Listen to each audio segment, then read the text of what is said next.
The moment I was transported to another world, my own sister ran me through with a sword. I thought my brother was walking over to give me a healing potion. But it turned out to be high concentration sulfuric acid. When our father saw this, he immediately came over to stop them. And then proceeded to crush the bones in my body. It was because I had been transported into the home of the Demon King. When I was little, I was bullied by my siblings and once cried to my mother about it. She told me I should get revenge on them, just like a demon. I said that if I did that, they would definitely kill me. Mother just chuckled and coldly told me, "You just have to strike first." She also said that my father had become the great Demon King by killing his own 12 brothers. The next second, she suddenly pulled a dagger from behind her back. And then viciously stabbed it into my chest, saying, "If someone wants to kill you, you have to strike first, just like this." By the time I woke up again, it was the next morning. In my sleep last night, I had pretty much absorbed all the memories of the original owner, Kaila. I looked at my body and found that yesterday's wounds had almost completely healed. The maid beside me said that I had slept for much longer than usual this time. She reminded me that it was time for the family meal and told me to get up. Through my memories, I learned she was my personal maid, Rinrin.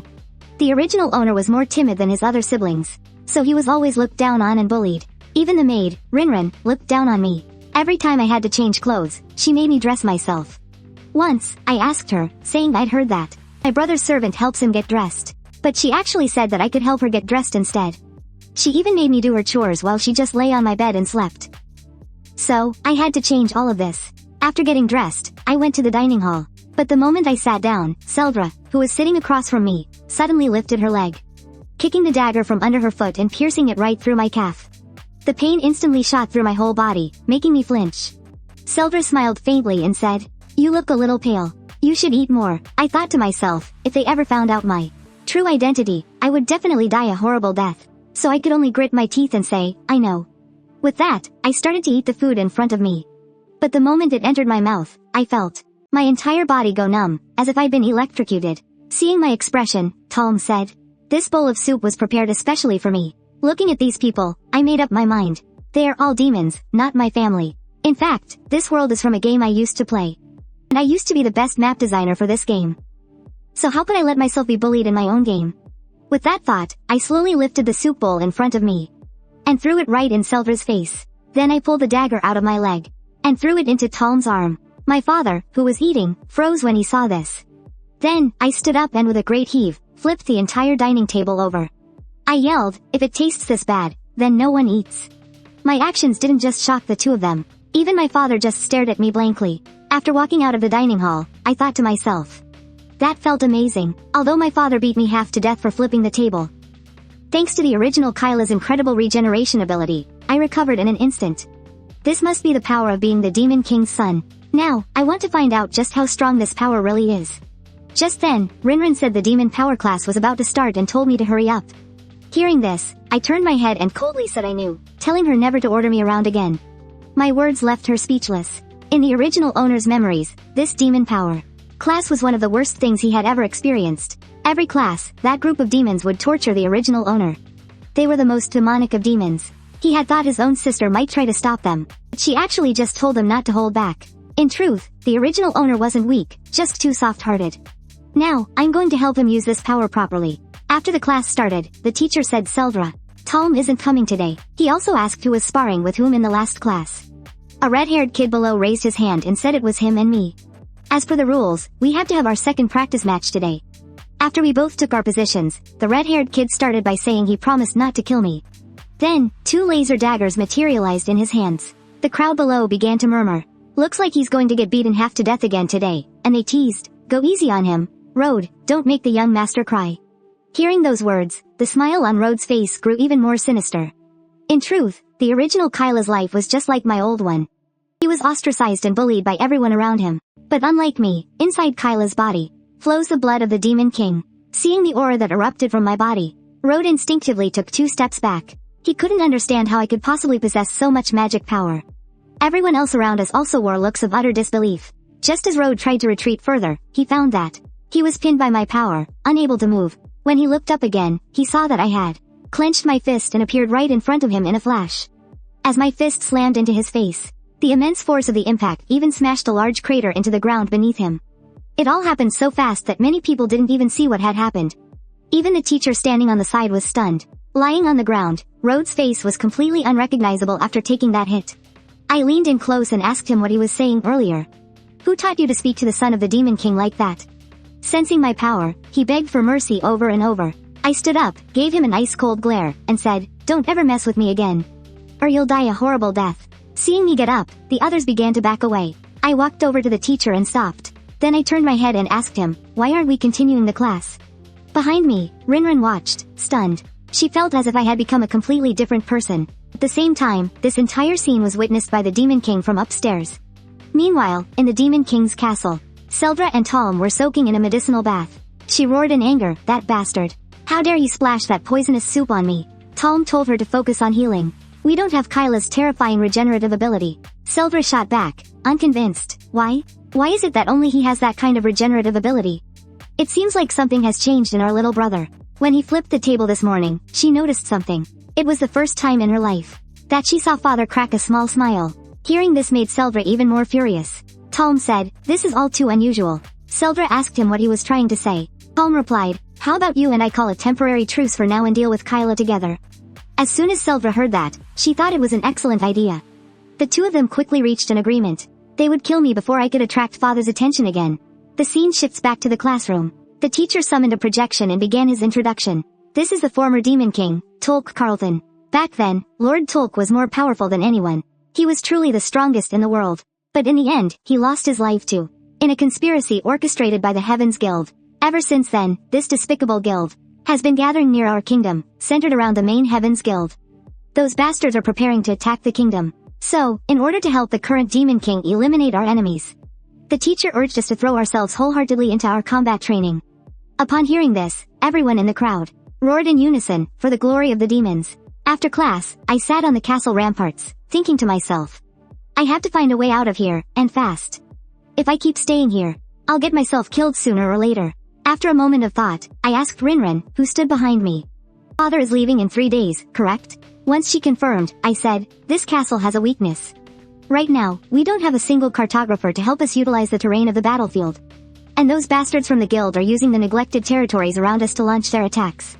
So, before he leaves for his next campaign, I'm going to use the time to draw a complete map of this entire region, so that father could wipe them all out, leaving no one behind. I first set a small goal, to get out of this castle. But just as I finished drawing the map and presented it to father, he pierced right through my body with a single strike, asking me what on earth I was showing him. Enduring the excruciating pain, I said that the terrain surrounding the castle was too disadvantageous for us. If we could alter the terrain according to my drawing, it would turn the entire situation around. After hearing this, father began to stare intently at the map in my hands. Only then did he let go of me and ask why I had secretly built an office. I told him that if I had brazenly said I wanted to help you, you would never have allowed it. That's why I wanted to present it to you after it was complete. As the son of the great Demon King, I want to lend you my strength in annihilating the guild." After I finished, I stared silently at father's icy gaze, awaiting his reply.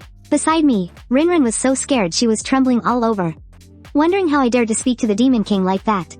After a moment of thought, father asked me how long I estimated it would take. I froze, as if I hadn't quite heard what he just said. He asked again how many days it would take me to draw the map for the altered terrain. Hearing this, I quickly raised my hand and held up 5 fingers. Father said that heaven would regroup in 3 days. By that time, this map would be useless. I coughed and said, "It's not 5 days. I can finish it in 5 hours. Upon hearing this, father quickly turned his head, looking at me with an expression of utter disbelief. I held up the map and said, "Within 3 days. Before we face heaven, the construction will be complete. So please, let me command this project." As father left, he agreed to my request, and a smile appeared on his lips once again. But he also warned me that if I failed this time, he would tear both me and my map to shreds. I could only breathe a sigh of relief after he left. Suddenly, I felt a surge of blood welling up inside me. The next second, I coughed up a huge mouthful of blood. Beside me, Rinrin saw that I had actually persuaded the Demon King, and her face filled with mixed emotions. I forced myself to lift my head and told her not to just stand there staring. "Hurry up and get me to the medical bay."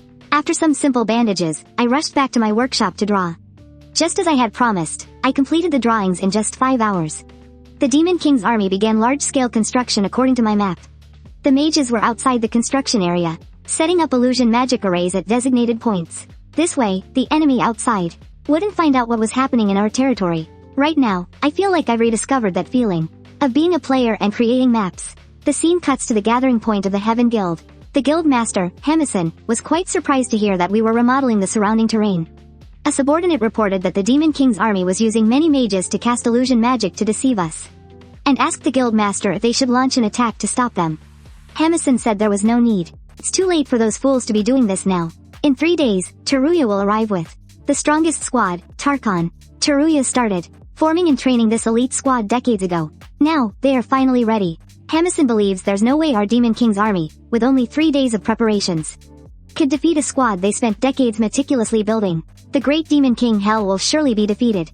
At the same time, an army was advancing towards the Demon King's castle. As the man on the wyvern shouted down with the Demon King, the warriors on the ground quickened their pace. A red-haired woman marveled, General Gilman's leadership is truly incredible. Just then, a grunt came forward and addressed the red-haired woman as Commander Sriels, asking her, "We'll definitely defeat the Demon King this time, right?" Sriels laughed and said, "Of course. Our Tarkon squad is nothing like those other guilds." Meanwhile, inside the castle, the Demon King sat on his throne. He thought to himself, I wasn't bluffing about the map, but he can probably tell it's not perfect. But my body was already at its limit, so I couldn't worry about anything else. Tomorrow's battle will be a final reckoning with heaven. Outside the castle, mages are using magic to continuously transport and build structures. The trolls on the ground are also working non-stop, quarrying stone blocks for materials. Everything is proceeding smoothly according to plan. This makes me feel that it's different from creating maps in a game. Because here, there are far more factors I can control and change. So the degree of freedom is much higher than in a game. Now, all I have to do is quietly wait for tomorrow's great battle. The next day, when Tarkon arrived at the front lines, all the guild members came out to greet him warmly. The leaders of both sides completed a simple handover, and after discussing the intelligence, Hemison excitedly said he wanted to attack the Demon King's castle right now. Gilman strongly agreed with his proposal. But just as both sides were cheering, a small black dot suddenly appeared in the center of the field. Realizing something was wrong, Gilman quickly dodged back. The next second, that black dot let out a massive explosion. Fortunately, Gilman's shield bearers reacted quickly enough to save him from harm. Hemison also had subordinates who helped block the blast for him. After the dust from the explosion settled, a dark figure was seen slowly rising. Everyone took a closer look and realized it was actually the Demon King, Hell. I had actually told my father earlier that I had already removed Heaven's surveillance magic circle. That way, you'd be able to use teleportation magic without them monitoring you. When he heard my suggestion to teleport directly to Heaven's base, he looked interested. But Seldra, who was beside him, quickly spoke up to stop him, saying that would be too dangerous. Talm chimed in, agreeing, that's right. Hearing this, father looked at them with icy eyes and asked if they were questioning his power as the Demon King. This scared the two of them so much they broke out in a cold sweat. Talm stammered, trying to remind father that he hadn't fully recovered yet. Father sternly told them to shut up. He decided he would teleport to Heaven's base and dismantle them from the inside out. Back in the present, after the Demon King revealed himself, he told everyone around him that they would regret coming here. The powerful aura he radiated made everyone subconsciously take a few steps back. Gilman was the first to react. He immediately commanded his men to attack. On my end, I had already assembled my troops. At my command, the demons opened the castle gates and began to charge forward. The guild members also sent their troops to meet them, and soon, both sides were locked in a chaotic battle. However, since ours was a surprise attack, we caught them completely off guard. Seeing that the plan was proceeding without a hitch, the corners of my mouth curled into a slight smile. Just then, Seldra and Talm came up to the top of the castle, right behind me. Seeing the two of them, I had a bad feeling. Talm chuckled and swung his long whip directly at me. I couldn't dodge in time. The whip pierced straight into my abdomen and kept drilling deeper, trying to run me through. Seeing me restrained, Seldra grabbed her greatsword and charged towards me. The next second, the greatsword swung down and chopped my head clean off.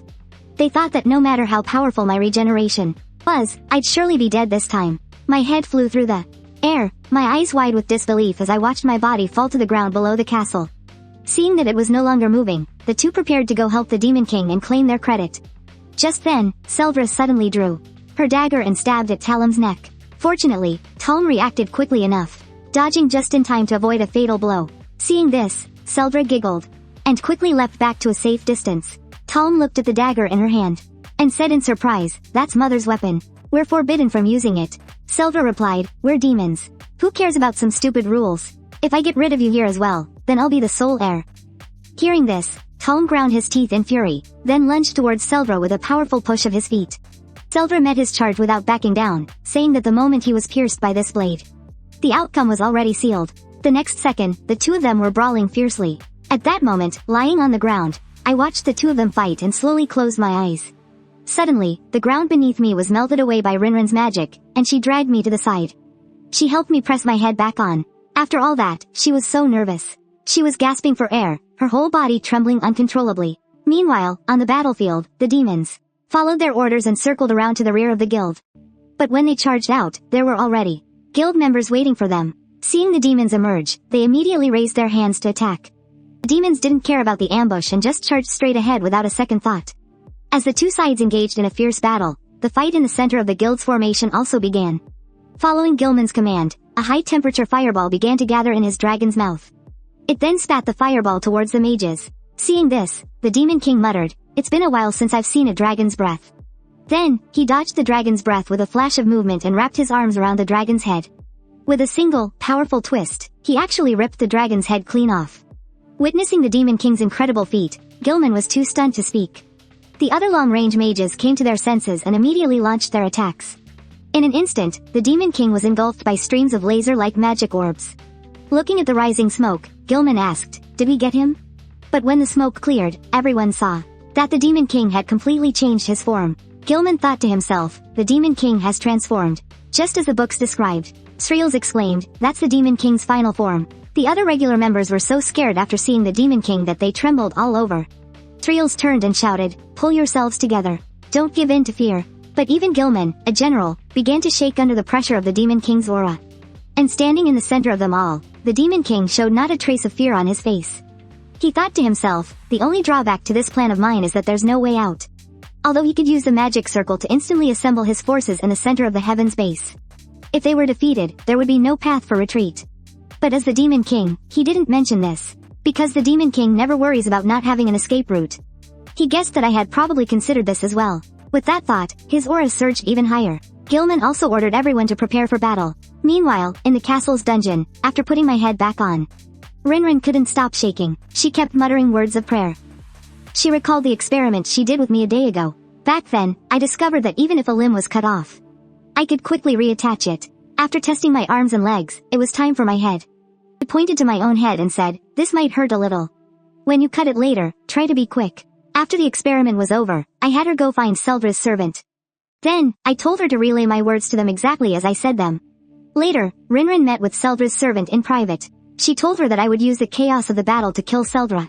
As soon as the maid heard this, she became furious and said she had to report this to Seldra at once. Seeing that her plan was working, Rinrin then said that Seldra could turn the tables and cut off Kaila's head. Even if his recovery speed is fast, he'll still die without a head, right? And so, she proceeded according to my crazy plan. But now, because the head and body had been separated for too long, she didn't know if it would still work. Just as she was panicking, at a loss for what to do, I slowly opened my eyes, and as I sat up, I said, "It seems it was because of that magic-infused dagger. That's what's made my recovery so much slower. But now that I've survived, none of that matters anymore. Everything is proceeding according to my plan." The first thing I did after getting up was cancel the master-servant pact between myself and Rinrin. Seeing what I did, Rinrin was at a loss for a moment. I turned back and told her that she was free now. But to my surprise, not only did she not leave, she ran over and threw her arms around me. She said that from now on, she belonged to me, and that I had to take her with me. Seeing her crying like that, I just pushed her away and started walking out. As long as I walk through that bright light up ahead, I can escape the demon castle surveillance. Just as I was one step away from freedom, Rinrin suddenly dashed in front of me. The next second, 3 bolts of lightning shot out from the light. Seeing this, Rinrin quickly raised her hand and cast a shield to block them. Immediately after, 3 masked men appeared at the exit. I took a closer look and realized they were guild members here to raid the Demon King's castle. It turns out they knew about this secret passage all along. They knew about this secret path and had set up an ambush in advance. The moment the 3 of them saw me, they attacked without the slightest hesitation. Rinrin once again stepped forward to block the attack for me and told me to run. Hearing that, I anxiously asked her what she was going to do. Rinrin said she was my maid, and her first duty was to ensure my safety. But I knew very well that Rinrin only knew a few simple defensive spells. She couldn't cast a single offensive one. Seeing me just standing there stunned, she yelled at me to run. But I just slowly placed my hand on her shoulder. Then, with one motion, I threw her behind me. Without Rinrin there to block, lightning bolts struck me instantly. The guild members recognized me as Kaila, the Demon King's son. They had all heard that I was the most useless and cowardly one, so they figured intermediate magic would be more than enough to take me down. But as a transmigrator, I knew that the real Kaila had always been a coward and had never once used his own powers. He never revealed his true strength to anyone, so they had absolutely no idea how powerful I actually am. With that thought, I simply raised a hand and swatted the magic attack away. Seeing this, Rinrin's entire perception of me was shattered once again. Even through the guild member's mask, I could sense his astonishment. But I didn't give him time to react. I lunged forward and slammed him to the ground. The guild member on the ground was about to cast a higher level spell, but the next second, with just a little pressure from my hand, I crushed his head to pieces. Rinrin watched as I took out a celestial rank mage in a single blow, crying out that it was impossible. After finishing him off, I slowly stood up. I turned my gaze to the remaining two. Seeing what happened, they immediately fell back, their guards raised. Then, without any more hesitation, they unleashed a high-level magic attack right at me. Their spell was called the Javelin of Light. While its power is immense, it's also incredibly draining for the caster. They were betting everything on this one attack. Rinrin, recognizing their spell, screamed at me to get back. But before she could even finish her sentence, 2 light javelins pierced through my body, and another one went through her shoulder. Just then, I realized I couldn't move my body. Trembling, Rinrin looked back at me and said she was sorry, that she had failed to protect me. The guild members across from us finally let out a sigh of relief when the spell hit. Not wanting to waste any time, one of them drew his longsword and prepared to finish us off. But the man behind him stopped him. He said, "Wouldn't that be a waste?" With a wicked smile, he walked over to Rinrin and caressed her chin. Of course, Rinrin knew exactly what he wanted to do, and she immediately started cursing at him. Hearing this, the man drew his own longsword and pressed it against Rinrin's neck, threatening to teach her a lesson in a minute. But before that, they decided to get rid of me first. But just as the man raised his longsword, about to slice off my head, I suddenly felt a faint fluctuation of magical energy in the air around us. Immediately after, the figure of my father, the Demon King, appeared before me. Seeing him here, I asked urgently, "Is the battle over on your end?" My father just told me to listen closely. Among his children, Seldra would stop at nothing to inherit the Demon King's throne, with absolutely no regard for the other demons of his own kind. Talm has no ambition to become the Demon King. I cut him off, saying I didn't care about them at all.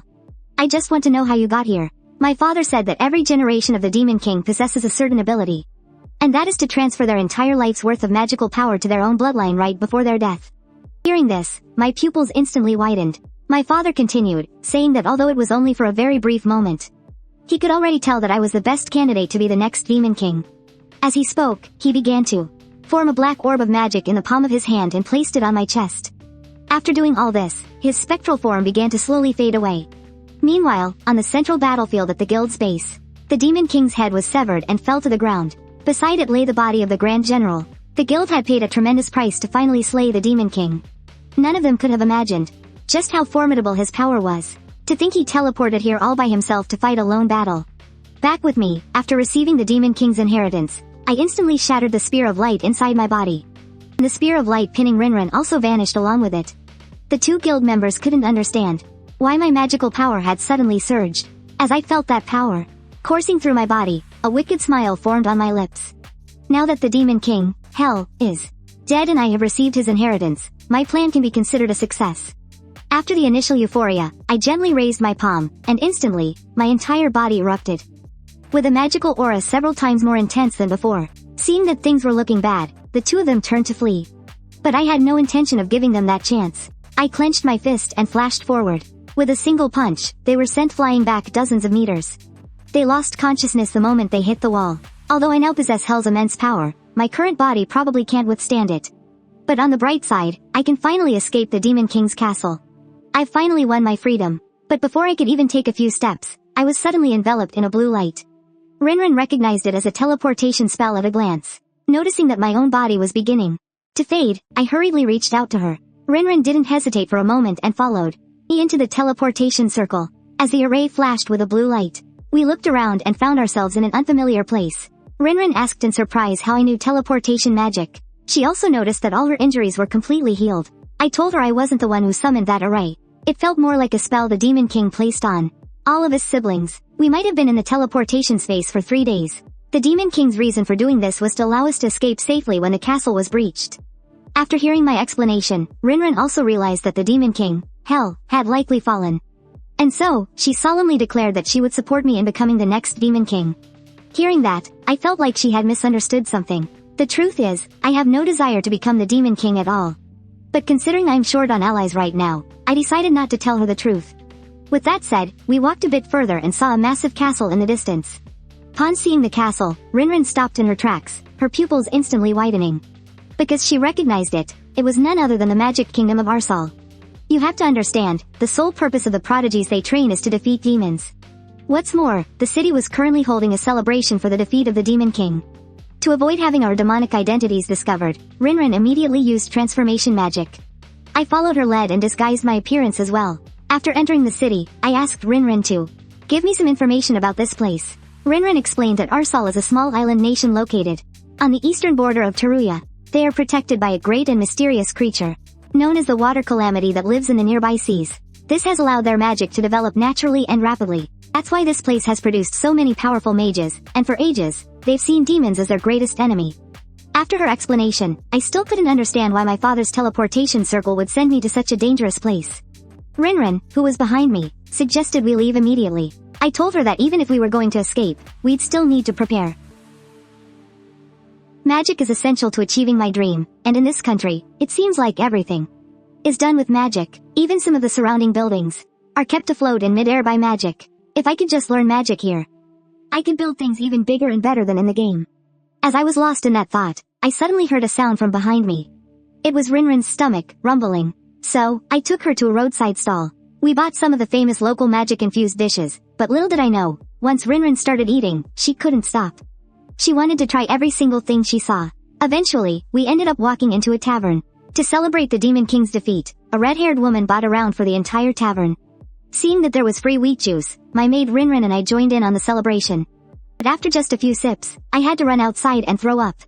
Seeing this, Rinrin told me that they were currently celebrating the death of my own father, and here I was, drinking like I was enjoying myself. Just as I was about to argue back, I suddenly saw a crowd of people rushing past. They were shouting about some new S-rank mission. When Rinrin heard that, her heart skipped a beat. The mission to subjugate the Demon King was S-rank, and now there's another S-rank mission? Her curiosity getting the better of her, she grabbed me and pulled me along to see what was going on. When we got there, I saw a portrait of myself, hanging high up on the city wall. The new mission, it turned out, was to hunt down the son of the Demon King. Seeing this, I yelled out in anger, the Demon King is already dead. Why won't they just leave me alone? Hearing me, Rinrin quickly slapped a hand over my mouth and explained to the people nearby that I just had too much to drink. No one paid much attention and started talking amongst themselves. Isn't it Kaila the Demon King's weakest kid? This looks like a B-rank mission at best. After watching for a bit, I took Rinrin and left the square. I told her to keep a low profile and to stop calling me young master. From now on, just call me Kaila. Rinrin heard this and said my new name was really strange. Just as we were planning to pack up and leave the city, a red-haired woman on the side of the road called out to us. She asked us what the new S-rank mission was about. Rinrin told her we'd only glanced at it and didn't know the details. I recognized her. She was the woman from the tavern who bought a round for everyone. Everyone calls her the Hope of Arsal, so she must be someone important. But before I could even finish that thought, she suddenly threw her arms around both me and Rinrin. She said she'd noticed us back in the tavern. She also mentioned we had a strange smell about us. The moment she said that, I broke out in a cold sweat. Rinrin was so scared she wet her diaper. If our identities were exposed here, we'd be surrounded and killed by mages in an instant. But to my surprise, all she said was that we must be travelers who haven't bathed in a while, and that's why we smelled so sour. She offered to let us use her bath and have something to drink. Hearing that, Rinrin and I finally let out a sigh of relief. We immediately agreed, laughing along with her. That night, as I soaked in the tub, I looked at the snacks laid out before me. I never thought even the food here would be made with magic. It really lives up to its name as the Kingdom of Magic. Isn't this exactly the kind of game world I've always dreamed of? Meanwhile, in the other room, Rinrin was absolutely miserable. Since she was sharing a tub with Sreels, she had to struggle to maintain her disguise and not reveal herself. Seeing how she was acting, Sreels asked her why she seemed so tense.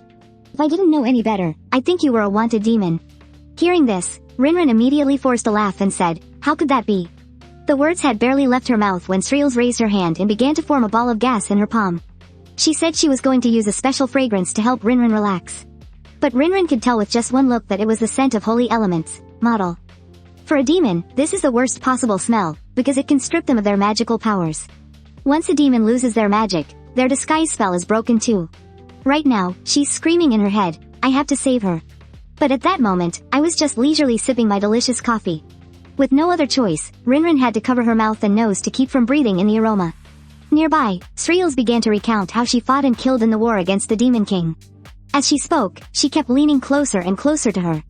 Unable to take it anymore, Rinrin got up and asked her to continue the story later. Then, using the excuse of going to the restroom, she quickly jumped out of the tub and ran off. Watching her flee in a panic, Sriels gave a slight smile and muttered to herself, well, looks like she doesn't like the holy aura, does she? When I came out, I happened to run into Rinrin in the hallway. The moment she saw me, she rushed over to tell me that her disguise had almost been broken. Then she explained everything that had just happened. She insisted that we had to leave this dangerous place immediately. I thought about it for a moment. After some thought, I turned to go take another bath before we left. Just then, Sriels appeared behind us and asked, leaving so soon? Rinrin turned around and stammered, making up some excuse to leave. Hearing this, Sriels asked if we didn't want to try the magical drinks and cuisine here. They're 10,000 times better than those desserts. Her words immediately put me on high alert. I then decisively agreed, telling her we'd love to try them. Meanwhile, outside the house we were staying in, a group of mages arrived. One of them asked, so, is there really a demon here? The leader replied, it's more than just a demon. It's the son of the Demon King. This is a once-in-a-lifetime opportunity. We have to capture him. Inside, in the living room, Sriels poured us 2 drinks, telling us they were made with holy water and were quite delicious. But for the 2 of us, being demons, we could only stare at the holy water in our hands, trembling. Sriels said that in order to kill the Demon King, she joined the elite human squad, the Tarkans. After joining, she trained like her life depended on it. As she spoke, she lifted her clothes to show us the scars she got during her training. Seeing the scar, about 8 centimeters wide, both of us froze. Then, with a light wipe of her hand, she revealed another scar on her face. She said she actually only has one eye. While this shocked me, I couldn't understand what this woman was trying to do. She explained that she normally uses magic to keep it concealed. Every time she sees this scar, it reminds her of the pain of that day. In order to defeat the Demon King, they had to undergo the most rigorous training since they were children. So, you could say she sacrificed her entire life for the sake of defeating the Demon King. As she was speaking, she suddenly stood up, came over to me, and asked what we had been doing all this time. Then she lifted my shirt, her palm moving steadily upward as she asked me why there wasn't a single scar on my body, and why my skin was as smooth as a baby's. I could feel her hand touching me, slowly dissolving my disguise at the same time. Then, she leaned close to my ear and whispered, you're actually a demon, aren't you? Hearing that, I instantly broke out in a cold sweat. Just then, a group of rats suddenly scurried out of the chimney. The next second, with a flash of light, all the little rats transformed into mages. Seeing this, we both had a terrible feeling. It looked like we had fallen right into this woman's trap. Before we could even react, the mages moved forward and completely surrounded us. But then, the leader actually shouted at Sriels, we've finally found you, you demon who snuck into our city. Hearing this, Sriels didn't panic at all. She simply stood up and shielded us. It was only then that I realized this group of mages wasn't here for us. And from the looks of it, Sriels was a demon, too. Seeing that her cover was blown, Sriels dropped the act. She unleashed her demonic energy, summoned her staff, and took a step forward. The mages stopped hesitating and began to attack Sriels all at once. For an attack of this level, she didn't even bother to bat an eye. As an elite mage from Tarkon, she didn't give these mages from Arsal a second thought. With a flick of her hand, she threw a black orb of magic, and the entire room exploded. The aftershock it created was so powerful that even I, the inheritor of the Demon King's power, instinctively took a few steps back. Even after the explosion subsided, the air was thick with a potent demonic aura. Rinrin, shielding me, said, I can't believe she possesses such immense magical power. Once I gathered myself, I asked her why she was protecting us. She slowly turned to me and said she was the daughter of the Demon King, Hell. Which makes her my older sister. Seeing the shock on my face, she decided to save time. And directly poured her memories into my mind using magic. In the memories, she was just a child. A woman stood before the Demon King, excitedly telling him that they had finally succeeded. We finally have a demon who can completely hide their demonic aura. My blood flows through your veins. That makes you my daughter. When Sriels heard she was the Demon King's daughter, she was completely stunned. Because since the day she was born, she had been nothing more than one of many test subjects. Every single day, she was forced to endure cruel, inhumane magical experiments. Each day was like living in hell. The only thing she could do was endure it. But slowly, everyone around her died off one by one, until she was the only one left. She thought she would share their fate. But now, the Demon King himself was telling her she was his daughter. Realizing she wasn't going to die, she hastily forced a small smile. The mission the Demon King gave her was to infiltrate heaven and act as a spy for the demon realm. Sriels agreed without a moment's hesitation. Back then, she would have done anything for her father. So, after leaving the demon castle, she pretended to collapse outside the guild's fortress. Since she could hide her demonic aura, it was easy for her to blend in. Later, through her own efforts, she rose through the ranks to become a mage of Arsal. And after overcoming countless hardships, she became one of the strongest members of the humans' elite squad. During the Great War a few days ago, she finally saw her father again. 15 years had passed since she last saw him in the demon realm. How she longed to run over and embrace her father, but she couldn't. The battle wasn't over yet, and her mission was to secretly use magic on her own squad members. Restrict their movements and covertly help her father defeat the team. She dreamed that once the battle was over, she could finally return to the Demon King's castle and be with her father. However, as the battle drew to a close, even someone as powerful as the Demon King was severely wounded after fighting the entire guild by himself. General Gilman slowly rose to his feet, mustering all the magic in his body to unleash his ultimate attack, at the cost of his own life. Seeing this, the Demon King didn't hesitate, forming a magic orb to block it. She wanted to rush in and help, but it was too late. When the two attacks collided, they created a massive explosion. In that instant, she thought she heard her father's voice. The Demon King's final order to her was to serve the next Demon King. After that, she watched with her own eyes as her father and Gilman took each other down. Soon, reinforcements arrived and began to clear the battlefield. The people in the city cheered, celebrating that after 1,000 years, the Demon King had finally been defeated. But her heart was filled with nothing but sorrow. After that, she decided to retire.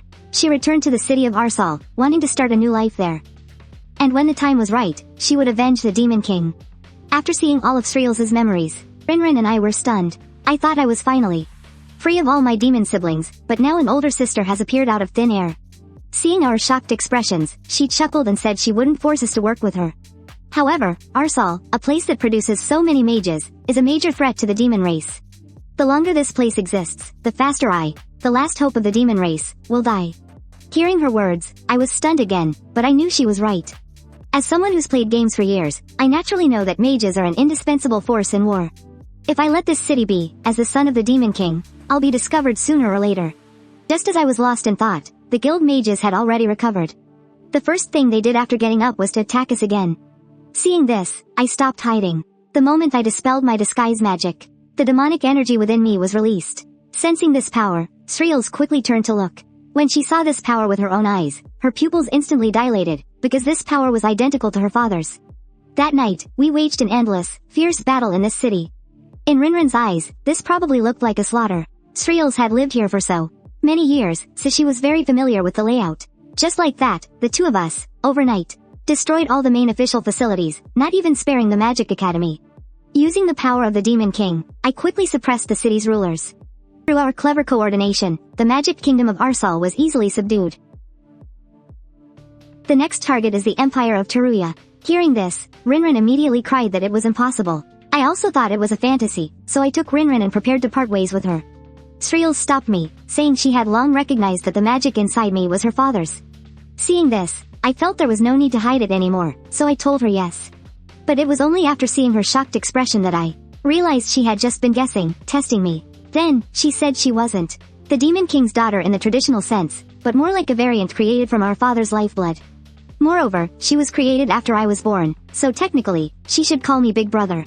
And she told me that if I wanted to avenge our father, I should come with her. But what she didn't know was that the Demon King had died by my design. And I had no desire for revenge at all. I just wanted to build houses. Seeing I was unmoved, she stared at me with wide eyes. She said, as the Demon King's only surviving heir, surely you're not thinking of running away. In her mind, Rinrin was screaming at me to agree, otherwise it looked like she would cut us down right here. At that moment, I knew I had no other choice. I could only say for now that I was definitely going to get revenge. Hearing this, Sriels smiled faintly, turned, and told us to follow.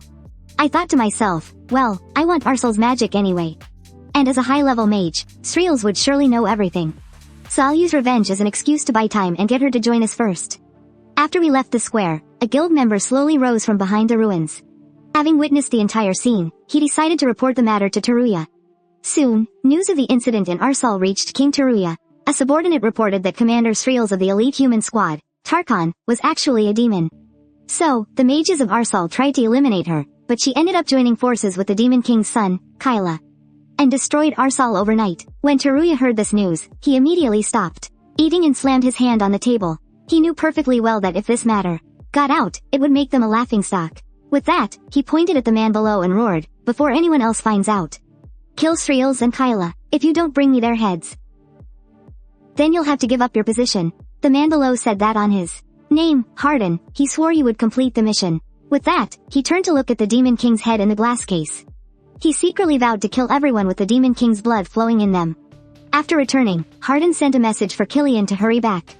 This Killian is the strongest knight, even surpassing Gilman, and is also Gilman's brother. Though Hardin wants to have him deal with us, for the deaths of Arsal and Gilman. News soon reached Killian. He asked the messenger why they had come to him. The messenger said that Teruya needed him to hunt down the Demon King's child, Kaila.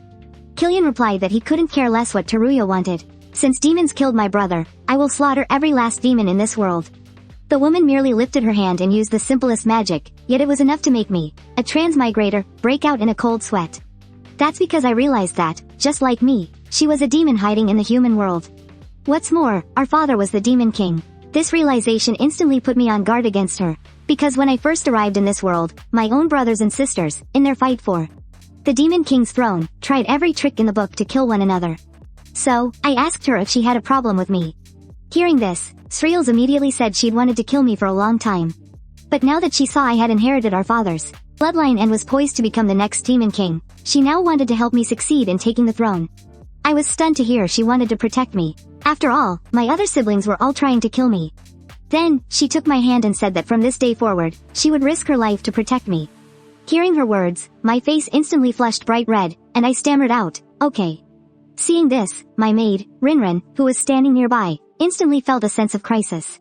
She immediately handed me a piece of meat and said, "You've used up so much mana. Quick, eat this to replenish your strength." She added that she, too, would protect me with her life. But we had just caused a huge ruckus in Al-Sor, so other countries must have heard about it. Sriels said that it wouldn't be long before many demon hunters would gather here, so we had to leave quickly.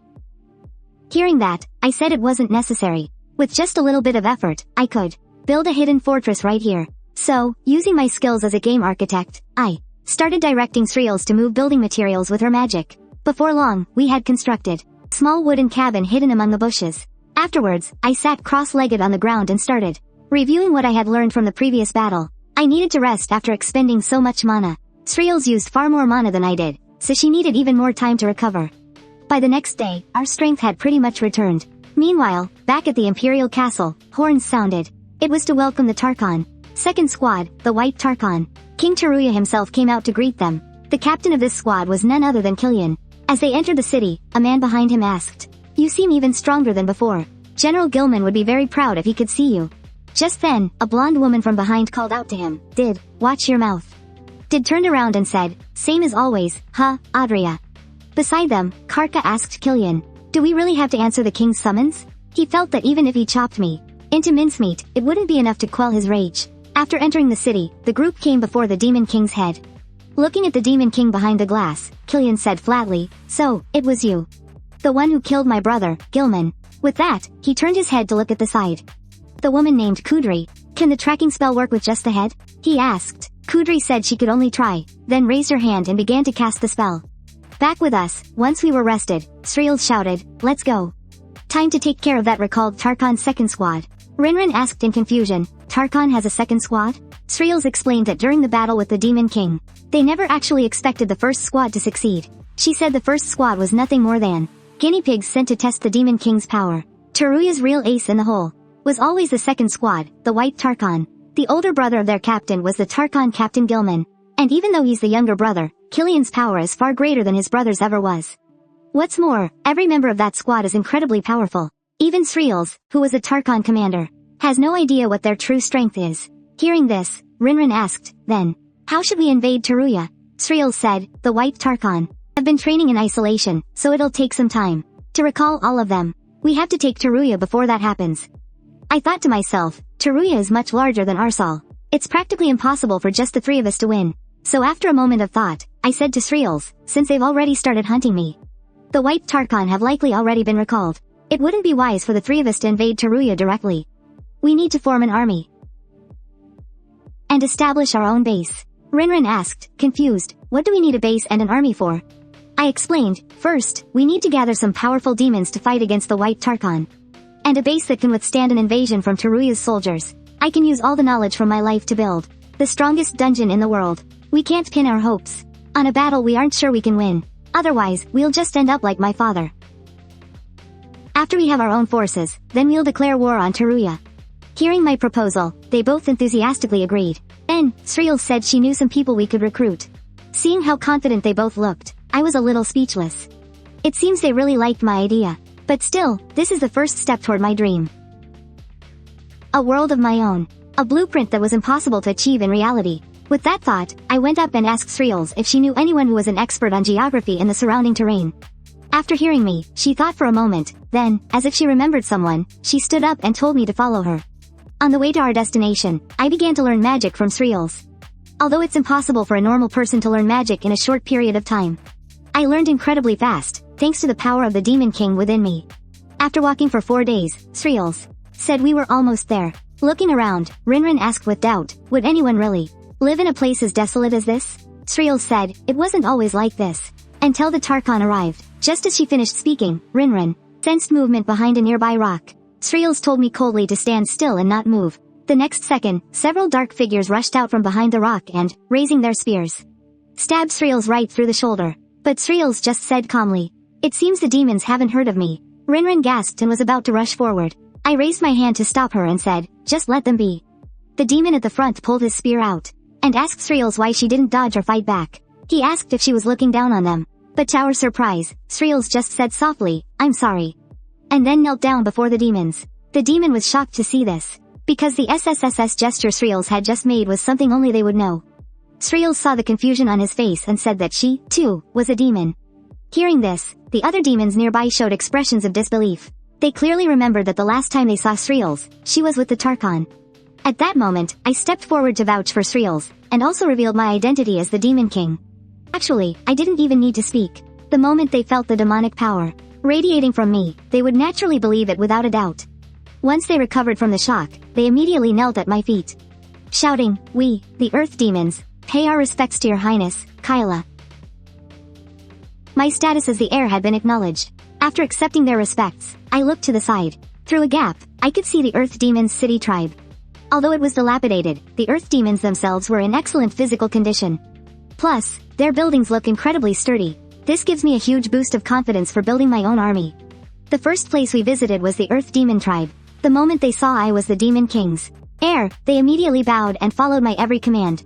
After arriving in their city, I took a look around. I saw that this place was completely different from the Demon King's castle. None of the buildings here were constructed with magic. Instead, they were made primarily of natural stone. And what's more important is the city's location. I couldn't believe that such a massive city existed underground, right beneath this wasteland. With these thoughts in mind, I thanked Sriel for bringing me here. The talents of these earth demons were exactly what we needed to get started. While she was eating, Sriel mentioned that there was also an exceptionally skilled warrior here we could recruit. That piqued my curiosity, so I asked her what kind of demon he was. Sriel explained that the elite human squad, Tarchon, had discovered this city on their way to the Demon King's castle. Back then, the moment their leader, Gilman, saw these demons, he ordered them all to be slaughtered. The Earth demons here were no match for Tarchon's squad. The city's defenses were breached in no time. At the time, Sriel was still undercover as a commander in Tarchon's squad, and she noticed a powerful Earth demon who stood up to protect some of the children. Gilman watched him, intrigued. So, he asked the Earth demon for his name. He said he was called Douglas. After hearing it, Gilman quietly mumbled the name to himself. Seeing how menacing the enemy was, Douglas prepared to fight to the death. But to his surprise, Gilman actually ordered a retreat and told his men to continue on to the Demon King's castle. Seeing the confused look on his face, Sriel explained that it was his courage that had saved his tribe. After she finished her story, I started to become interested in this Douglas fellow. An Earth demon who could actually fight was already beyond my expectations. So, I summoned the Earth Demon Chief and told him that I wanted to meet this Douglas. When the chief heard the name, he advised me to choose someone else. He explained that this Douglas was extremely stubborn. I told him not to worry about that and to just take me to him. A little while later, we arrived at a blacksmith shop. But when I told him why I was there and said I wanted him to leave with me, he refused. He said that even though I was the great Demon King's son, he was under no obligation to obey me. Hearing this, I asked him, what if I were to take you away by force? Douglas looked back at me and said he would rather die fighting. I asked him why he was so determined to stay. He replied that he was born and raised here, so he felt it was his responsibility to protect this place. After he finished, he even apologized to me. Seeing how determined he was reminded me of how I used to agonize over trying to pull an orc ally just like him in video games. In the end, there was nothing I could do, so I just sighed and turned to leave. But as soon as I got outside, I saw that Sriels and Rinrin were already drunk. I was furious. Here I was, working so hard to recruit talent, and these two were off messing around. So, without a moment's hesitation, I chose to join them. Before long, the three of us were completely wasted. The chief was worried something would happen to us, so he quickly had someone take us to our rooms to rest. But just as I was sound asleep, my closed door was suddenly thrown open. A few earth demons, axes in hand, walked in one after another. When they reached my bedside, Douglas raised his axe high above my head, calling me a coward. And with that, he swung it straight down at my head. However, just a split second before the axe was about to land, I suddenly opened my eyes and dodged it by tilting my head just slightly to the side. Douglas was stunned. I took advantage of that brief moment to leap out of bed. Seeing they'd been discovered, all of the earth demons charged at me at once. To be honest, I wasn't surprised to see them, because when I went to the blacksmith shop that day, I knew something was wrong with Douglas from the start. First off, it was the restraining device he was making. No matter how you looked at it, it wasn't designed for beastmen. Plus, when I was out wandering around and observing their buildings, I noticed someone was secretly following me. So from that moment on, I started paying even closer attention to the details of my surroundings. I immediately detected a faint magical barrier on a wall. If I hadn't inherited the Demon King's magical power and my ultra-high perception, I would have never noticed such a faint magical fluctuation.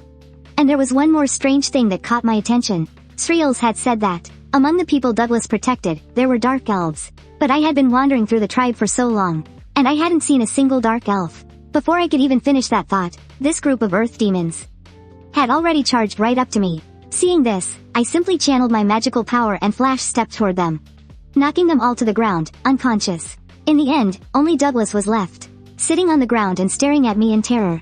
As I slowly stood up, I turned back to Douglas and said, "You didn't tell Gilman that you couldn't let the young dark elves die. You said you couldn't hand them over. Simply put, you weren't protecting them. You just didn't want them taken away from you. So, shouldn't we be going? Disable that magic barrier now?" Soon, I led Douglas to the plaza. Seeing this, the other earth demons all grabbed their weapons and surrounded me. From the looks of it, it wasn't hard to guess that their entire tribe was involved in this. The chief ran over, and upon seeing Douglas, asked in terror, "Did you really fail?" Hearing this, Douglas just turned his head back and stammered out an apology. Seeing some of them itching to charge, I immediately raised the light blade in my hand, warning them not to move. Otherwise, I'll kill Douglas right now. These earth demons couldn't believe I was actually able to subdue so many of them and capture Douglas alive. That's because they'd heard I was the Demon King's weakest and most cowardly son. After leaving the plaza, I took him to the place where I had previously discovered the magic barrier. Under my threat, Douglas reluctantly took out a purple stone and placed it on the barrier.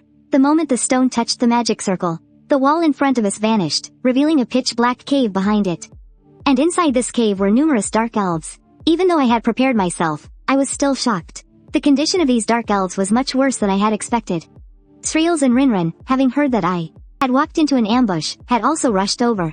Soon they ran up to me, and they were both completely stunned by the scene inside the cave. Without turning my head, I asked Sriels if she could use memory transfer magic to let me see the memories of these dark elves. Sriels stepped forward and said that while it wouldn't be as clear as transferring her own memories, she could try. As she raised her hand and cast the memory transfer spell, a dark elf's memories began to flood into my mind. Through her memories, I learned that this place was like hell. This dark elf was born here after her mother was forced into pregnancy and childbirth. Human nobles would come here from time to time to choose young ones, who would then be forcibly taken away. In exchange, the nobles would leave a large sum of money for the chief.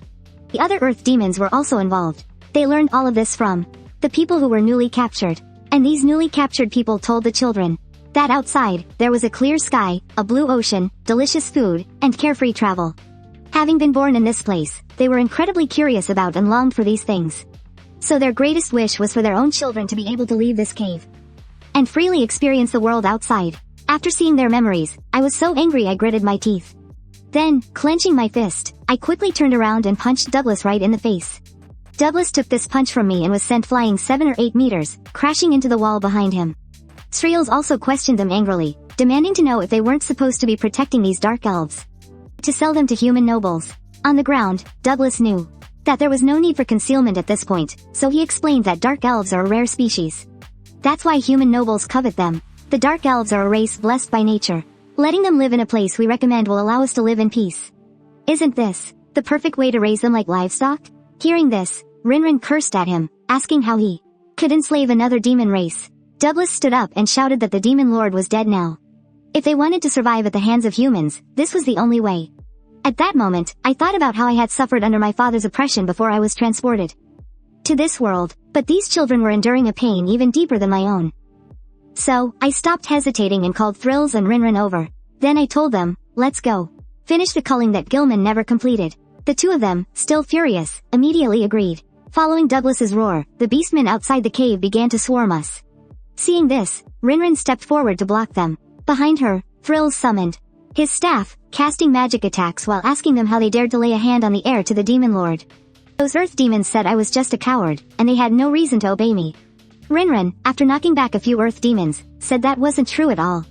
Inside the cave, Douglas also launched an attack on me, but having inherited the demon lord's power, I was on a completely different level now. With a swift kick, I sent him flying. The dark elves could see that I seemed to be trying to save them. So, one of the elves stood up, wanting to help. Another elf quickly stepped forward and stopped her, shouting, Mutu, what do you think you're doing? This elf, named Mutu, said that if we don't do something now, we'll just be tortured again later. She didn't want to live like that anymore. Thinking of everything she had endured, Mutu fell to her knees and began to sob uncontrollably. Her crying caught my attention, so I asked Douglas, do you hear their cries of pain? I'm going to make you pay for all of it. However, I didn't expect him to suddenly pull a small red stone from his pocket. Then, without hesitation, he threw it into his mouth and swallowed it. Seeing this, the other earth demons also took out identical stones and swallowed them. Rinrin exclaimed in shock, is that earth ore? I thought that stuff was just a legend. I can't believe it actually exists. Hearing this, I quickly turned back and asked Rinrin what it was. Thrills beat her to it, yelling for me to be careful. She said that once someone consumes this ore, their physical abilities increase tenfold for a short period of time. But the side effect is that it consumes a portion of their lifespan. As she was speaking, Douglas's muscles began to bulge rapidly, along with his roar. I was stunned, because it wasn't just their physical strength that was enhanced. Even their magical power was skyrocketing. But right now, I still haven't fully mastered the Demon Lord's power. In the split second that I was laying Xian, Douglas's fist was already right in front of me. At such a close distance, I had no time to dodge. Just then, several vines suddenly burst from the ground, instantly wrapping around Douglas's entire body. No matter how hard he struggled, he couldn't move the vines an inch. I turned my head and saw that it was a dark elf who had acted. The other dark elves were shocked, saying, Mutu, you've really caused big trouble now. Douglas also turned his head and started cursing at Mutu. Seeing my chance, I lunged forward. Then I fiercely thrust my magic-infused arm into his abdomen. At the same time, I turned to look at the dark elf and asked, your name is Mutu, right? I think I'm starting to like you. After hearing this, Mutu stared at me with a dazed expression. Beside me, Douglas spat out a mouthful of blood and cursed Mutu for being a traitor. Then, with a strange cry, he broke free from the vines that bound him. Seeing his body suddenly swell, a chill ran down my spine. But my arm was still stuck inside his body, and I couldn't dodge. I had no choice but to take the full force of his punch. After hitting the wall, I felt like several of my bones had broken. After recovering with my powerful regenerative ability, I was amazed that a single orc could possess such incredible power. After knocking me away, Douglas immediately turned and rushed towards Mewtwo. He got close, grabbed her by the chin, and lifted her up. He even shouted that he was going to twist her head off as his grip tightened. A creaking sound came from Mewtwo's neck. Lying on the ground, I never expected this guy would give up on attacking me and choose Mewtwo instead. But now, just as her neck was about to be snapped, the distance between us was too great. I wouldn't make it in time if I rushed over. Unless I could use a ranged attack. Just then, I suddenly found myself in a pitch-black space. A dark figure appeared behind me and said this was my consciousness. Hearing this, I quickly turned and asked who it was. The shadow didn't answer and asked me instead, don't you want to save that elf? Although time flows slower here than in reality, you still need to act fast. Hearing this, I hurriedly asked it, is there any way to save Mewtwo? The shadow said I wasn't ready yet to use the full power given to me by the Demon King. But as your mind and body become more coordinated, you'll be able to unlock more and more power. I impatiently told it to stop explaining. Just tell me what power I can use right now. The shadow said that although I was very weak right now, there was indeed a skill I could use. As it spoke, the image of a bow flashed in its hand. Then it added, we'll meet again soon. Finally, it called out my name from Blue Star, Jong Kaila. My heart jolted when I heard it actually knew my name. When I tried to ask it more, I suddenly left that space and returned to reality. And in my hands, a blue longbow had appeared. Without hesitating, I immediately drew the bow and took aim. Douglas sensed the magical fluctuations from my direction, turned to look, and was completely stunned. He seemed to recognize the bow in my hands. Mewtwo took advantage of his daze to bite down hard on his hand. Then she once again summoned vines to burst from the ground. At the same time, I finished charging my attack. With a whoosh, the magic arrow shot out. The moment the arrow touched Douglas, it erupted in intense blue flames. I never expected this arrow to have such incredible power. In less than 3 seconds, Douglas was burned to ash and smoke by the blue flames. What was that shadow in my consciousness just now? Meanwhile, at the cave entrance, Rinrin and the Earth Demons were locked in a fierce battle. Sirius also couldn't use large-scale destructive magic because the space was too small. Seeing this, I aimed in their direction and drew my bow again. With a series of whips, I fired 7 or 8 arrows in a row. The arrows flew as if they had eyes of their own, landing squarely in the heads of the Earth Demons. Sirius was overjoyed to see that I could now use ranged attacks. In no time at all, the surrounding Earth Demons were either killed by us or had fled. Sirius looked at the Earth Ore in her hand and said, "This thing is much more powerful than I imagined." I walked over to the Dark Elves and said, "You're all free now. Don't get caught by those bastards again." The Dark Elves couldn't believe it at first and asked me again. I said, "That's right. You can leave this place now. Take your children and find a place to live a good life." Hearing this, the Dark Elves all knelt down in unison to thank me. Sirius said she had originally wanted to recruit the Earth Demons, but it seems that's impossible now. After hearing that, I walked over to Mewtwo and asked, "You weren't born here, were you? You were captured and brought here, right?" Mewtwo said, "That's right." I then asked her, "So you probably don't have any family here either, right?" Mewtwo lowered her head and whispered, "Yes." "Then from now on, you'll come with me. We need an Earth Demon who can show us the way." Mewtwo said she wasn't an Earth Demon, and that she wasn't good with terrain, either. Trembling, she said she couldn't help me at all. I told her not to worry. "Because you're an elf, beloved by nature. Besides, you just proved that in the face of danger, you're braver than anyone. That's more than enough for me." With that, I held out my hand to her. Staring at my hand, Mewtwo was lost in memories. She couldn't even recall what her parents looked like. After being abandoned, she was captured by the Earth Demons and brought here. She had thought she would always live in this hell until she died. But now, someone had appeared, saying they would take her away. Stammering through her tears, she asked me if she could really follow me. I said, "You're not following me. You're walking with me." And so, after we dealt with the Earth Demons, we rescued the captured Dark Elves. Our group continued on our journey. Before we even set off, Rinrin ran up to Mewtwo and fiercely intimidated her, saying that since Mewtwo was the newcomer, she had to listen to her from now on. Sirius suggested that we should first find a place with a river.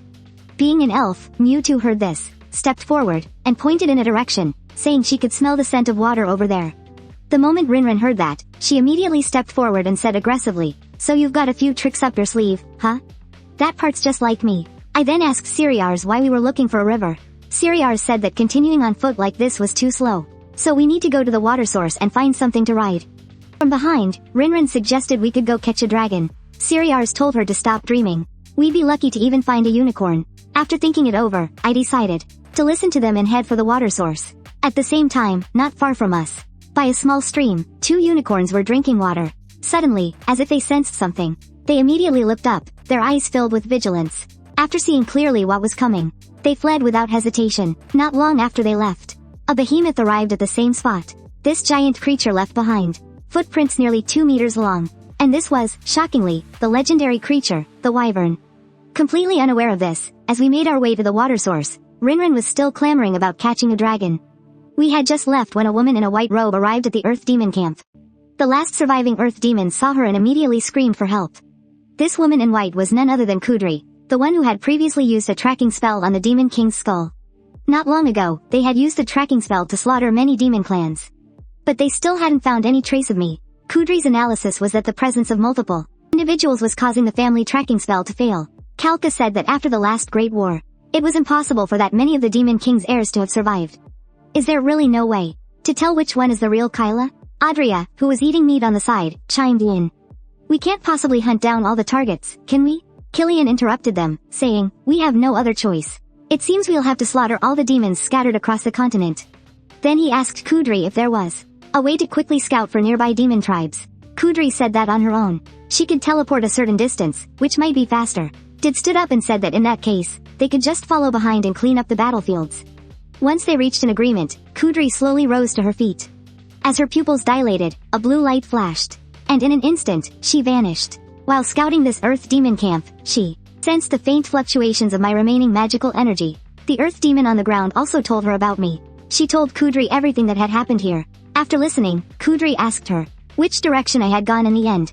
The Earth Demon said she didn't know either, and urged Kudri to hurry and get her out. But in the next second, a beam of light shot out and pierced right through her head. Then, focusing on my lingering aura, Kudri used the tracking spell again. At that moment, we also arrived near that small stream. When I saw that there really was a source of water here, I praised Mewtwo, saying that as expected of an elf, she could smell it from kilometers away. Hearing this, Rinrin immediately ran over and told her not to get carried away. After traveling for so long without food, my stomach had already started to growl. Rinrin said her fishing skills were amazing, and that if I waited a little while, we'd have grilled fish to eat. But before she could even finish her sentence, all the fish in the stream suddenly leapt out of the water and jumped right into Mewtwo's arms. Seeing our surprised and confused expressions, Mewtwo explained that she had used the power of nature to control the water currents. Seeing Mewtwo in the spotlight, stealing the show, Rinrin's sense of insecurity grew stronger and stronger. Even when she tried to help by starting a fire, Siriars beat her to it by summoning an even bigger flame. At that moment, she felt completely useless. Soon, the fish was grilled and we began to feast. After taking a couple of bites, I looked over at Rinrin and asked if she wasn't going to eat. Rinrin had just said she didn't have an appetite when Siriars took her portion away. However, I noticed she looked very dejected, so I spoke up, just eating fish isn't enough. I wonder if there's any fruit around here. As soon as Rinrin heard that, she perked up and said she'd go find some right away. When I saw Mewtwo was about to use her ability again, I stopped her. By the time I turned my head again, Rinrin had already run a long way off. Siriars saw through my little plan and leaned over, saying I was quite considerate. After Rinrin left, Mewtwo said she had seen unicorns when she was little and had just smelled their scent here. I muttered to myself that it would be great if we could actually catch a dragon like Rinrin had mentioned. Siriars frowned and said there were absolutely no dragons here. After running into the forest, Rinrin didn't get far before she spotted an apple tree. Eager to contribute, she paid no mind to what was under her feet and leapt up, getting ready to climb the tree. But just as she reached out to pick a fruit, the thing beneath her feet suddenly began to move slowly. Rinrin looked down, only to see an eyeball as big as a lantern staring right back up at her. Then, she looked around at the other parts of this huge creature, only to realize in shock that she was standing on a dragon's head. At that moment, we were sitting by the campfire discussing the power within Mewtwo. Mewtwo said she didn't know how to describe it in words, but that she could feel the power of nature within a certain distance. Hearing this, I guessed it must be similar to viewing a map in a video game. Siriars said that was a great ability for finding dungeons. Mewtwo said her current sensory range wasn't very far. I asked her if she could increase her detection range later on. Mewtwo said she'd heard that if you consume a dragon's insight stone that's over 1,000 years old, it can expand your sensory range by hundreds of times. Hearing the astonishing figure of hundreds of times, I was frozen to the spot. Siriars said that dragons are extremely rare and difficult to find in the first place. And even if you did find one, killing it would be absolutely impossible. I asked her, are dragons really that powerful? Siriars said that dragons are basically the apex predators of the natural world. Furthermore, dragons despise demons. Only a very small number of humans with incredibly strong mental power can tame a dragon. How ironic, I said. The only creatures that can tame dragons are weak humans. Siriars told us not to even think about it. What are the chances we'd run into a dragon in a place like this? But as soon as the words left her mouth, we saw Rinrin running toward us screaming, with a giant dragon chasing after her. Seeing this, we were all stunned. When we snapped out of it, we didn't hesitate for a second and immediately turned and ran. I also asked Slyers what was going on. Didn't you say dragons couldn't possibly be here? Slyers said she didn't know what was happening either, adding that she'd never seen a dragon that big before. Not far away, Kudri was tracking my aura. As she drew near, she heard a roar in the distance. Kudri stopped in her tracks and muttered to herself, that sounds like a dragon's roar. Meanwhile, after running for a while, we spotted a giant boulder and immediately dove behind it. When the giant dragon couldn't find us, it started to look all around. Seeing that we had truly vanished, it finally turned and left. Only after confirming the dragon was far away did Slyers roar at Rinrin, what was that all about? I told you to go pick fruit, how did you end up bringing back a dragon? Wood chimed in, judging by that dragon's size. It must have been alive for over 1,000 years. I gasped, wait, doesn't that mean that the dragon has an insight stone in its body? Hearing this, I turned and said, that's right. This is a great opportunity. After I said that, the four of us looked at Dley and fell silent. Slyers was the first to recognize the other person and reacted, shouting, "That's someone from Seltarkan." Hearing this, we immediately stood up and backed away. We then drew our weapons and entered a battle stance. Legend has it this woman is a cold, ruthless, and notorious mage. Hearing this, I immediately backed away to create more distance between us. I really thought that after the Demon King's death, I could escape the castle and finally live a peaceful life. Seeing how tense we were, Kudri told us to calm down. She added that there was no need to fight here, which I found very confusing. Then, she added, speaking to Slyers, "You should know that fighting here is meaningless. I only need a single spell to annihilate all of you." Slyers didn't refute her, merely gritting her teeth, because she knew perfectly well this woman wasn't bluffing. Hearing that, I hurriedly turned to ask Shlee. Is what she's saying true?" Slyers said, "The woman isn't bluffing. She really is more powerful than all of us combined." Rinrin immediately panicked and asked, "What do we do now?"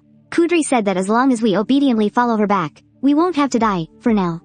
I asked her where she intended to take us. She replied that she was taking us to see her captain, Killian. The moment Slyers heard that name, beads of cold sweat formed on her face. She never expected that the captain of humanity's strongest squad would be here.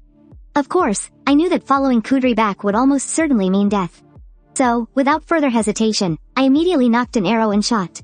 Seeing this, Kudri slowly raised her hand, and a barrier rose up around her. Slyers also raised her staff and launched an attack. With a series of loud booms, our attacks were all blocked by her. Wood seized the opportunity while her line of sight was blocked, and began to control the power of nature. The next second, several thick vines erupted from the ground at Kudri's feet behind the barrier, then rapidly spread up her legs and onto her body. Rinrin also imbued her palms with magical energy and charged forward. Unable to attack from a distance, she could only get close and strike the barrier.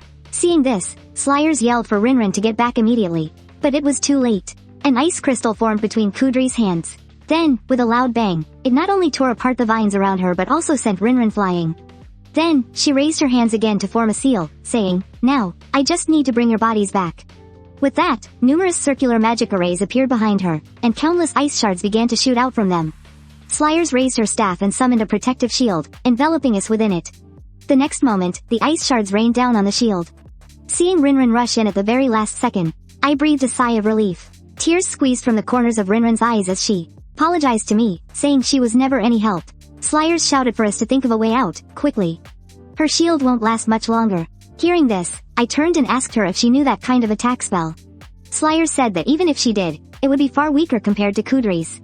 During our conversation, the number of ice spikes in the air grew, and their speed increased. Before long, fine cracks started to appear on the shield. If this kept up, in less than a minute, we'd be riddled with holes like a hornet's nest. My mind instantly started racing, searching for a way out. A few seconds later, my eyes suddenly lit up. I remembered that black shadow from my consciousness space. If I could enter my consciousness again and see him, I might be able to unlock a new skill. With that thought, I clenched my fists and sent the magic in my body into a frenzy. Seeing this, Slyers shouted, demanding to know what I was doing. She reminded me that if I directly used my power here, the shield would shatter instantly. But I acted as if I hadn't heard her warning, screaming in my mind, "Come on, come out." At the same time, the dragon that couldn't find us was getting ready to go back to sleep when it suddenly heard a rumbling sound not far behind it.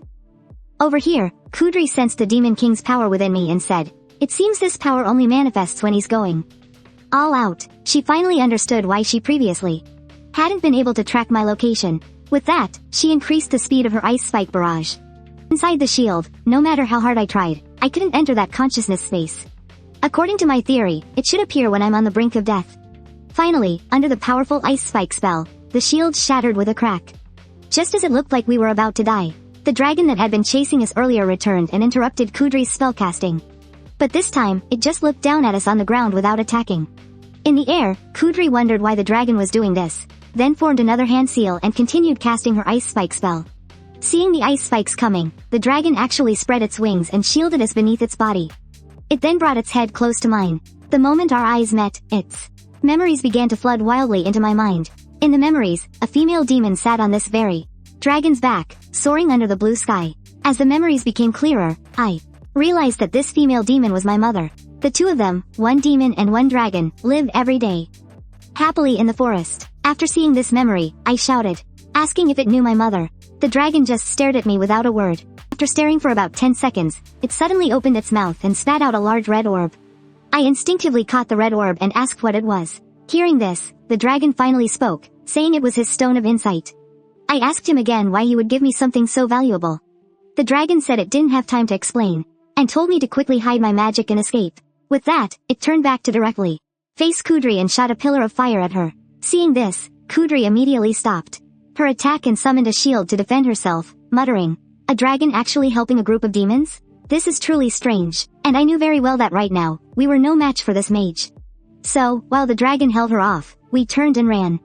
When Kudri saw we were trying to escape, she prepared to stop us. The dragon also saw her intention.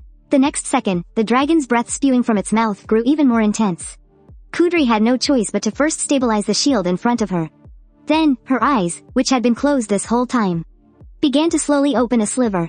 Immediately after, high above her head, a giant ice-based magic circle formed. As her eyes opened completely, a massive iceberg emerged from the magic circle. When the dragon saw that iceberg, its pupils contracted violently.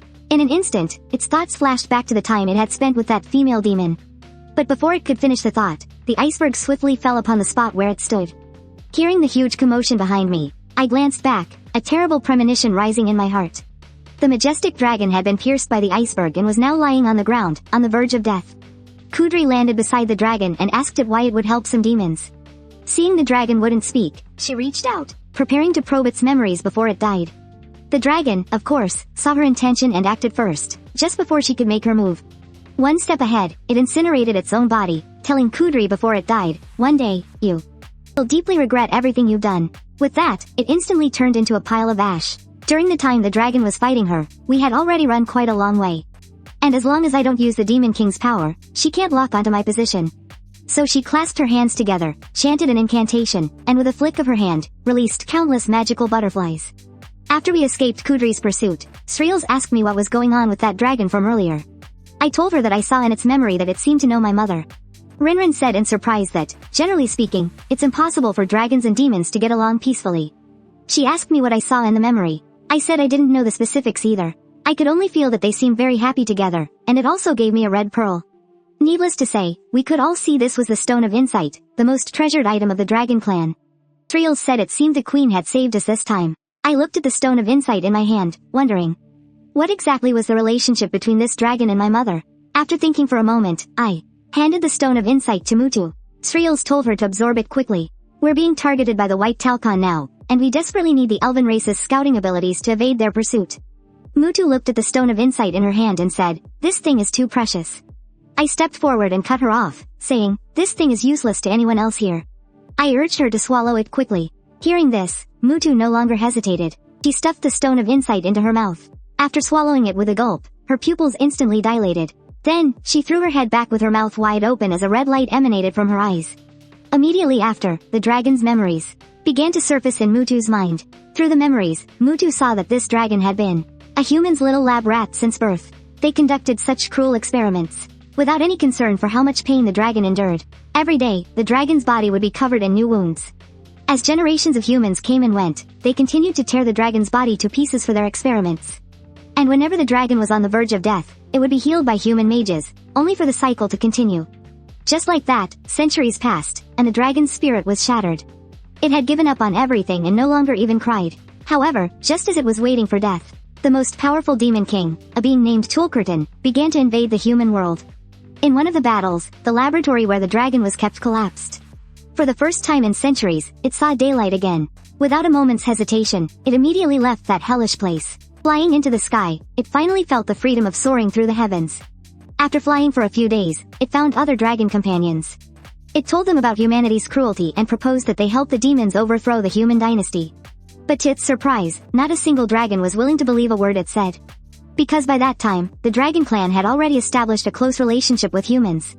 They were even helping the humans fight against the demons, so very few dragons realized that the only reason humans could get close to their kind was because of sacrificial test subjects like this dragon. Humans used dragons for experiments, trying to learn how to approach their species. Over time, humans mastered the dragon's unique magic. When the dragon revealed these truths to its kin, not only was it not believed, but it was ostracized. It then tried to seek refuge with the Demon Clan, but was met with a torrent of curses and driven away. This led to it being unable to fit into any group. It was neither human nor demon, and it could no longer return to the dragon clan. For a long time, it couldn't understand why it had come into this world. So it began to shut itself off from the world.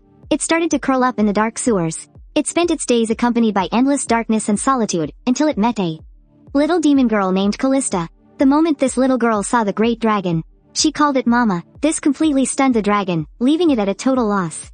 Callista burst into tears with a loud wail, then ran over and hugged the dragon's snout.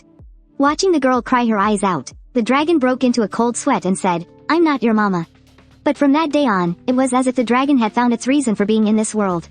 After the girl stopped crying, the dragon used memory transfer magic to see Callista's memories. In the past, the dragon had been captured by humans for experiments, but Callista had been captured by demons for the same reason. Those demons, just like the humans, used experiments to analyze the magic of the dragon race. And by modifying that magic, they hoped to tame the dragons. Callista had just hatched from her egg, when she was immediately taken to a laboratory. Among all the test subjects, Callie, Santa possessed the highest magical potential, because from birth, she could use the most difficult draconic transformation spells. When the demons discovered this potential, they intensified their experiments. As a result, Callista endured endless pain every moment of her life, until one day, in her bottomless despair, she taught herself teleportation magic.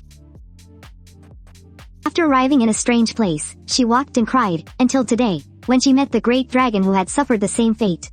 The dragon was also deeply drawn in by her story. After thinking for a moment, the dragon told Callista, "I am not your mother." Then it told Callista to call it Master from now on. Upon hearing this, Callista laughed happily and cried out, "Master." After that, the dragon taught Callista many things, including the laws that govern this world, and how a dragon could survive in it. Once Callista was a little older, the great dragon also taught her all the magic it had mastered. During that time, the two of them, one dragon and one demon, lived very happy and fulfilling lives. The hardships they had both experienced before were completely healed by each other during this time. However, tragedy always strikes when you least expect it. One day, when Callista returned, the great dragon stared at her blankly. Then it loudly demanded to know who she was and why she was there. Callista had no idea what was happening and was at a complete loss for a moment. After roaring at her, the great dragon actually breathed its dragon fire directly at Callista. This terrified Callista, who dodged again and again. Normally, dragons are very long-lived creatures. Because the great dragon had endured all sorts of cruel experiments early in its life, its lifespan had been shortened. So it couldn't live as long as other dragons. It gradually began to show symptoms of intermittent memory loss. When it came to its senses, it apologized to Callista over and over. Callista, with a worried look on her face, asked it what was wrong. But the great dragon just kept apologizing. After this incident, the dragon realized it had to leave before the day came when it would completely fail to recognize Callista. After the great dragon left without saying goodbye, Callista cried her heart out. The great dragon found a desolate place and began to quietly reminisce about its time with Callista, waiting for death. Until a few days ago, it suddenly felt Callista's magical energy once again. So, drawn by this power, she began to search. After seeing me, she finally recalled some of her past memories. This is why, even if it meant sacrificing her life, she had to protect me. Because when she saw me, she understood everything. She understood that I am the son of her disciple. And then, through my memories, she saw Callista's face again. Only, she was no longer the little crybaby from before. Instead, she had become a mother. As he saw this, Mew too, overcome with empathy, a few tears welled up in the corners of her eyes. She felt as if she had just had a very, very long dream. But she couldn't remember what the dream was about. She just quietly told us that the great dragon had died peacefully.